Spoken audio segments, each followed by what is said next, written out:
Hello everyone. Welcome once again to Midweek Encouragement. Glad to have you with us tonight.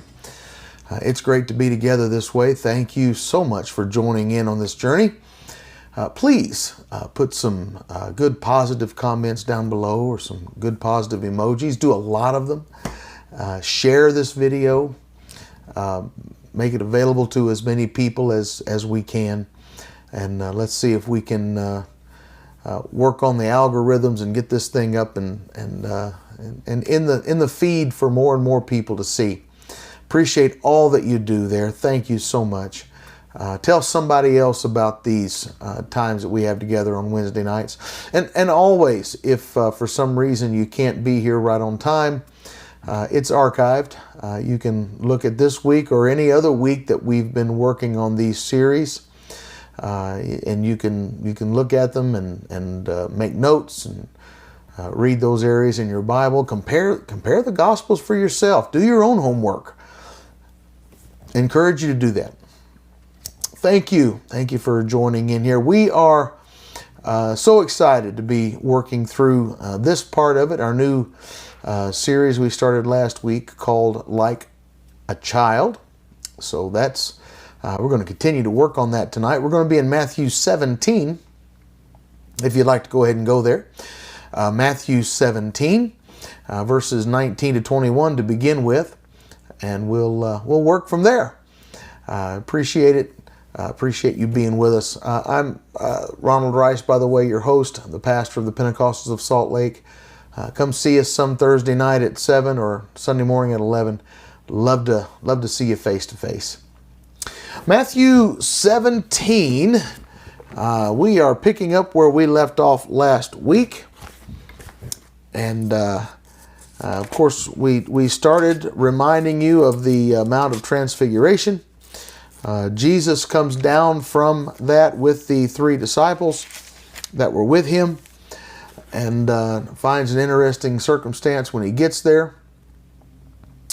The disciples are disputing with the scribes. While they're disputing, Jesus walks over and kind of takes care of things. Well, let's look at Matthew 17, 19 through 21, and we're kind of getting in the aftermath after Jesus heals the boy, and things are moving forward here. Matthew 17, 19 through 21 says this, and read along with me. Then the disciples came to Jesus privately and said, "Why could we not cast it out?" So Jesus said to them, "Because of your unbelief. For assuredly I say to you, if you have faith as a mustard seed, you will say to this mountain, 'Move from here and to there,' and it will move, and nothing will be impossible for you. However, this kind does not go out except by prayer and fasting." So it seems the disciples had a can't-do attitude, not a can-do attitude. The word can't is so limiting. Why? So we get to that point. Jesus casts the demon out, heals the boy, and they're asking him now privately why they could not cast this demon away. So this is probably just a tremendous, great checkup moment for these followers of Jesus. We might call it a checkup from the neck up sort of thing. From our perspective, of course, we understand God uses us, but we should never take for granted that God uses us. And so while we might have the ability or the gifting or being used by God in a certain circumstance, it doesn't mean he's going to do it every time, and it certainly does not mean we should take any credit for it. It's always God who does the work in any supernatural, miraculous sort of thing. Well, God had given them the ability to cast out devils and to heal prior. But you know what? Even though they've done that before, taking that ability for granted might have been a mistake. The disciples now, at least these 9 that were left behind, or however many they were sharing with Jesus in his glory. I think you could probably put Peter, James, and John in this bracket. But the question I would have for all of them is, were they sharing in his practice? They knew he was truth, but would they follow his way? Now, we believe and we know that Jesus is the source of truth, that he is the source of life, but are we living in his way? Well, let me ask you this. What was Jesus doing prior to this moment where he cast this demon out? Well, he'd gone up to the mountain, right? Well, and we know what the transfiguration happened there, but why did he go up on the mountain? He went up there to pray.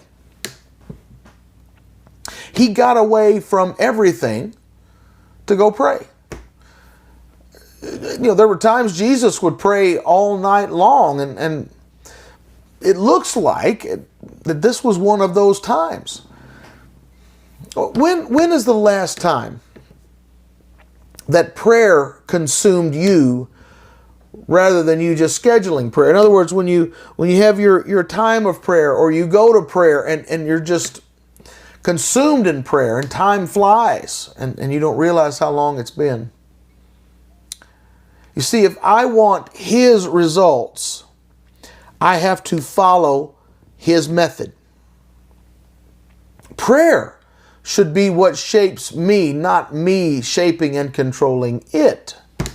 That's not to say you shouldn't have a designated time of prayer and devotion. But in all of that, sometimes prayer takes you rather than you scheduling it.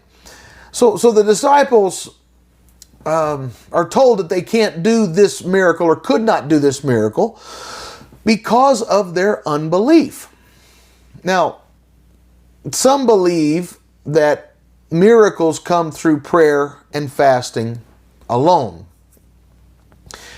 But it is clear from this particular account and from others that you must have faith. Faith. You can fast and pray and yet not have faith. Some followers sit on a giant reservoir of power, but they've not pushed the lever to the on position to release that power with faith. To expect God to just show up and do the impossible. Jesus wants to open our eyes so that we know that these kind of things are possible. So Jesus continues with them. He says, I say to you, if you have faith as a mustard seed, you will say to this mountain, move from here to there, and it will move. Nothing will be impossible for you. What a promise. What an opportunity. Nothing will be impossible for you. Now, reminder of where we are. He had just come down from the top of the mountain, right? They were probably standing right there at the foot of the mountain. It's right there. Now, also understand, in the ancient Middle Eastern mind, mountains were rooted deep within the earth in the way that they understood it. So moving a mountain wasn't just a matter of bulldozers and dynamite and kind of clearing it away. To move a mountain in their mind would be absolutely impossible, because that mountain was anchored so deeply within the earth. It would be tantamount to moving it would not be like moving a giant stone or a boulder. I'll get this out in a minute. It's not like just moving some pieces of rock out of the way. Okay, this was a major thing for him to say to them. At least that's the way they would understand it. So what do we get from all of this? Well, I think we could say your deepest rooted problems are going to move because of what? Well, because of faith. You're going to speak to the mountain. And it's not a matter of asking God to move the mountain. You speak to that mountain in faith. And you've been given power to do this. This is not something that you don't have the ability to do. You've been given that power. And maybe like we, the disciples, needed to understand that they had been given this power. It was resident within them. However, they needed to understand more about how this works. When you believe, nothing will be impossible for you when you believe. Now, Jesus does say that this only happens with prayer and fasting. So it becomes clear that some battles are particularly tough. And in some cases, it's going to take prayer and fasting and faith. So, and it seems from the language here that Jesus is literally referring in this to the devil going out. So, there are some deeply rooted spirits that require prayer and fasting in your life, along with your faith, to actually remove them. And you don't know when you're going to run into one of those particularly tough spirits. So what do? Well, I think it's important that we keep prayer and fasting very active in our lives. If you look at Jesus' life, he regularly fasted and prayed. This was not an unusual event for him to go to the mountain and pray. This was normal.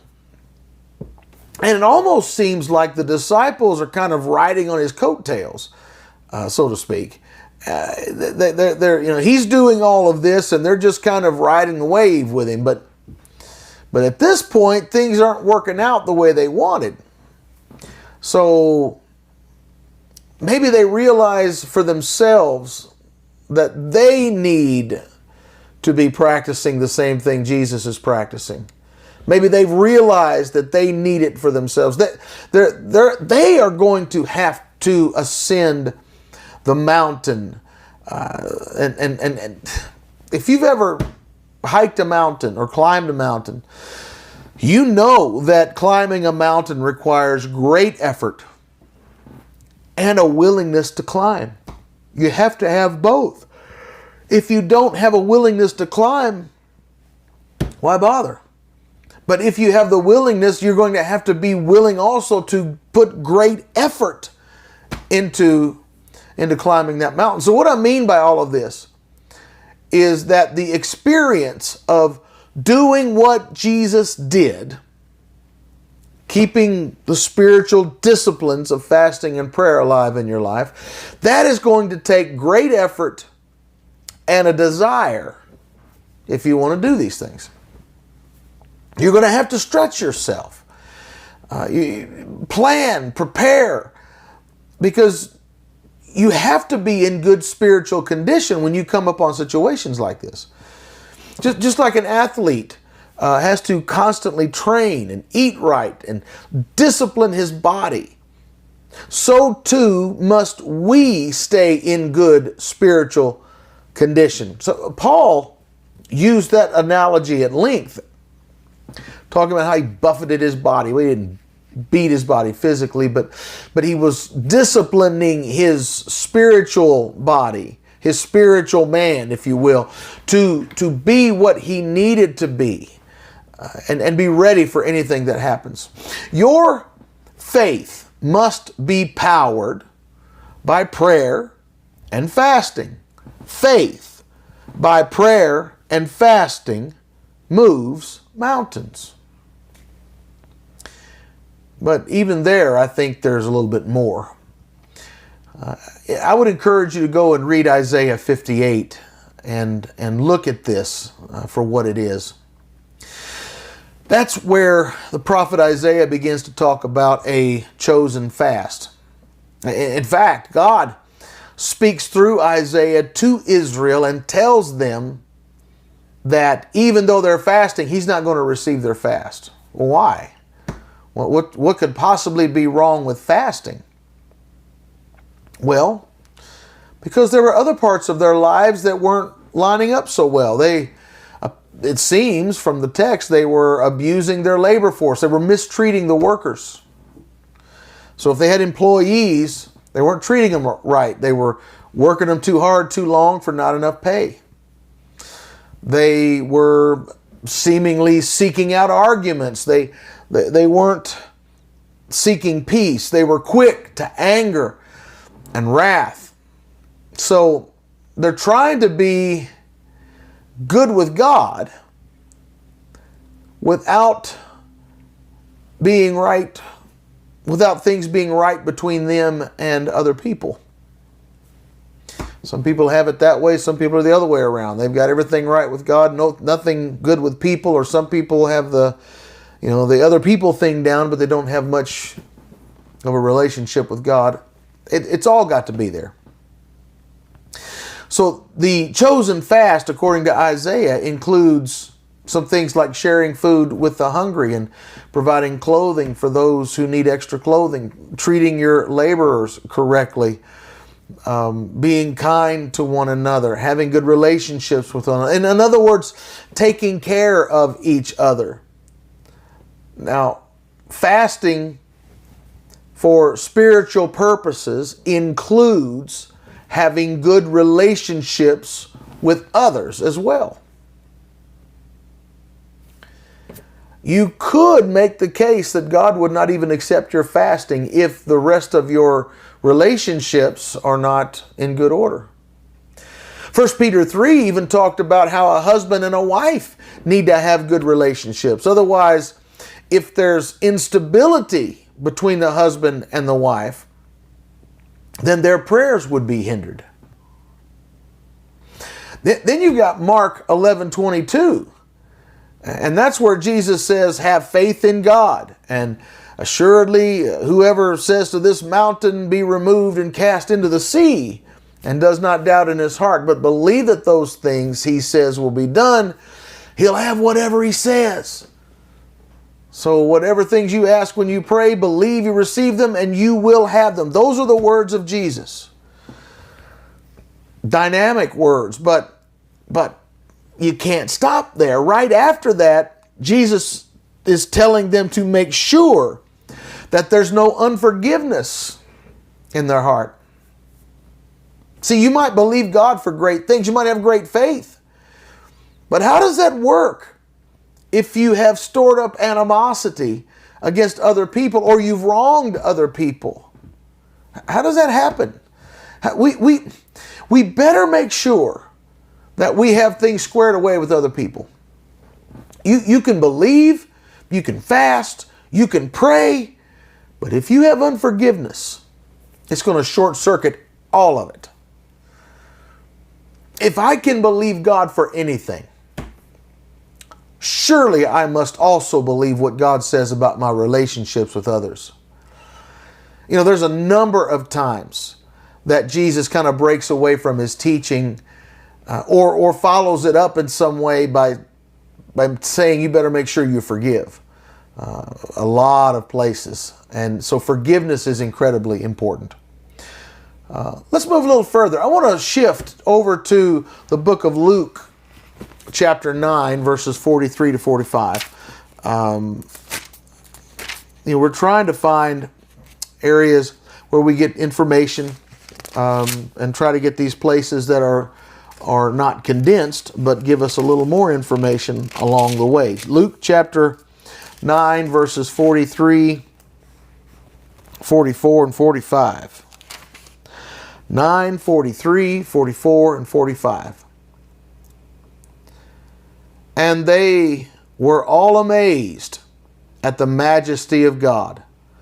But while everyone marveled at all the things which Jesus did, he said to his disciples, "Let these words sink down into your ears, for the Son of Man is about to be betrayed into the hands of men."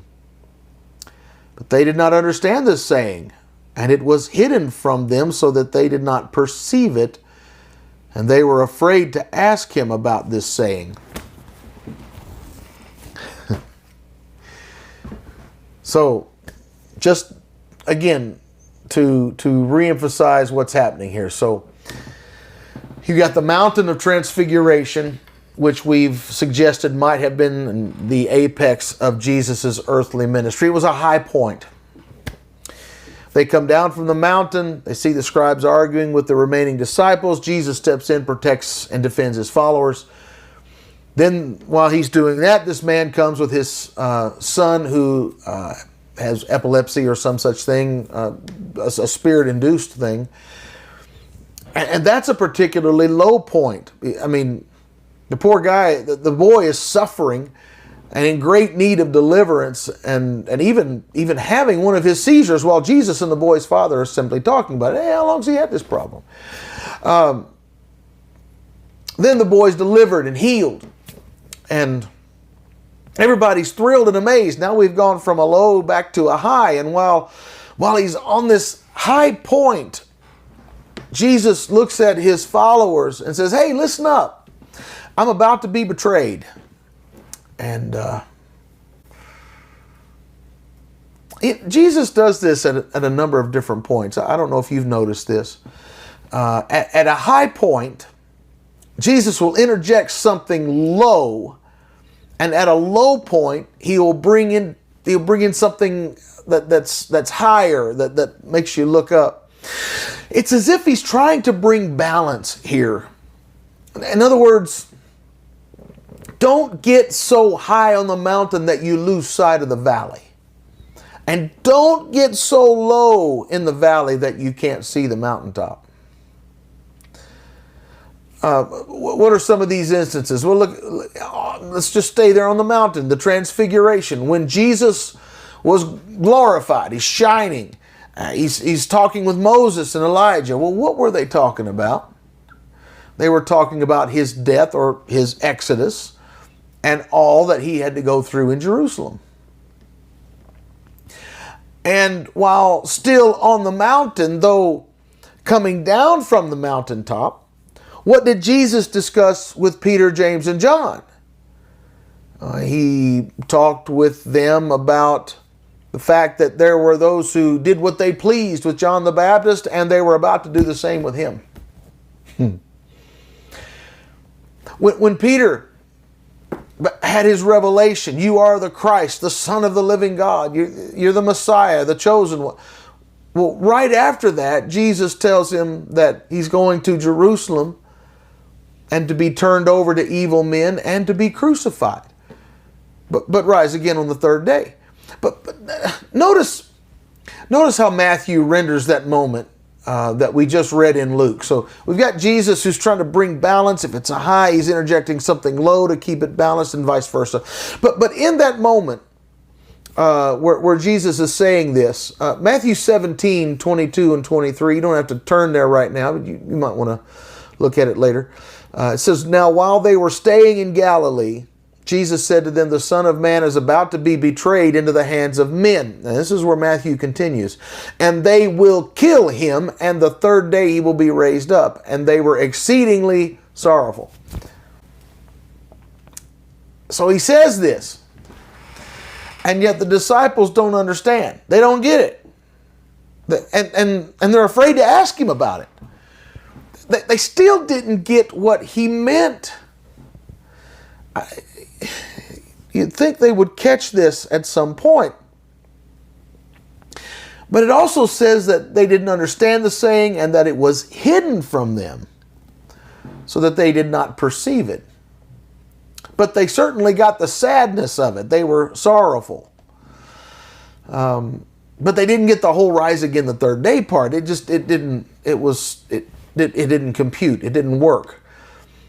And at this point, they're even afraid to ask him about it. So Luke is giving us a bit of a more expanded view of what was going on there. You know, we too are going to have times like this because the cross overshadows everything the disciple does. The cross must overshadow everything about being a disciple. Now, we can have great victories. We can have our high points. You know, the backslider comes home and recommits himself to the Lord. The neighbor you've been praying for and working on for some time finally comes to church, repents, and begins to turn his life around.